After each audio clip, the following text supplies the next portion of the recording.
दुर्ग जिले में मानसून की बारिश का असर अब नदियों पर भी दिखने लगा है। पिछले 2 दिनों की तेज बारिश के बाद जीवनदायिनी शिवनाथ नदी उफान पर आ गई है। नदी का रौद्र रूप और खूबसूरत नजारा देखने के लिए बड़ी संख्या में लोग यहां पर पहुंच रहे हैं। हालांकि बढ़ते जलस्तर को देखते हुए प्रशासन ने लोगों से नदी से सुरक्षित दूरी बनाए रखने की अपील भी की है, लेकिन लोग हैं कि मानते नहीं। पर्यटकों का यहाँ जमावड़ा लगा है। ऐसे में कभी कोई अनहोनी ना हो, इसके लिए प्रशासन ने जरूर चेतावनी बोर्ड लगा रखे, लोगों को अलर्ट भी किया जा रहा है। तस्वीरें आप देखिए, खूबसूरत नज़ारा है वाकई में, लेकिन ये खतरे को भी बढ़ा देता है। देखिए, हम लोग मौजूद है छत्तीसगढ़ के दुर्ग के शिवनाथ नदी में और ये जो जगह है हमारा एनीकट है।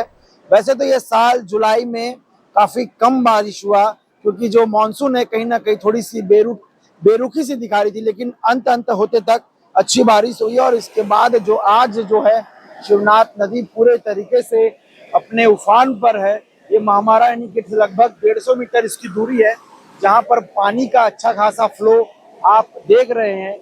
लगभग 2 दिन पहले पानी काफी कम था, जो कि ऐसा होता नहीं है। जुलाई महीने में ही अच्छी खासी पानी इसमें भर जाती है, लेकिन इस बार जो है जुलाई के अंत आते आते तक जो है इसमें पानी देखा जा रहा है। ये भी बात सामने आ रही है कि कई जो बैराज है वहां से भी जो है पानी छोड़ा गया, जिसके कारण जो है फिलहाल शिवनाथ नदी अपने उफान पर दिख रही है। और आप मेरे जो अगल बगल जो ये जो सैलानियों की भीड़ देख सकते हैं, ये इसीलिए है कि जो कलकल करता बहता हुआ जो शिवनाथ नदी का पानी है, ये देखने के लिए और इसकी आवाज सुनने के लिए लोग यहाँ दूर दूर से पहुंचते हैं। मेरा नाम सोनी भानुशाली है, मैं प्रॉपर दुर्ग से ही हूँ। अच्छा, महेश कॉलोनी से। हाँ, हम आते ही रहते हैं। वाले तो राजा यहाँ के। हाँ, वही कैसा आते लग रहा रहते हैं। बहुत अच्छा लगता है, मजा आती है इसको देखने में। इस बार थोड़ा सा लेट हो गया। लेट हो गया है, अभी मानसून थोड़ा लेट आया है ना, इसलिए जून के शुरू में जुलाई में आ जाता है 15 जून तक आ ही जाता है।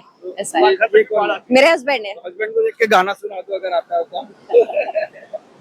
ये मौसम का जादू है मितवा, ना अब दिल पे काबू है मितवा। तो देख सकते हैं अपने अपने अंदाज में लोग इस जगह को एंजॉय कर रहे हैं, घूम रहे हैं, क्योंकि खास बात है कि छत्तीसगढ़ के दुर्ग में ज्यादा कुछ घूमने के लिए है नहीं। जब भी आते हैं और शिवनाथ नदी में पानी का बहाव जब तेज होता है तो अक्सर दूर दराज से लोग ये देखने को पहुंचते हैं। बंसल न्यूज के लिए दुर्ग से रॉबिन मल ठाकुर की रिपोर्ट।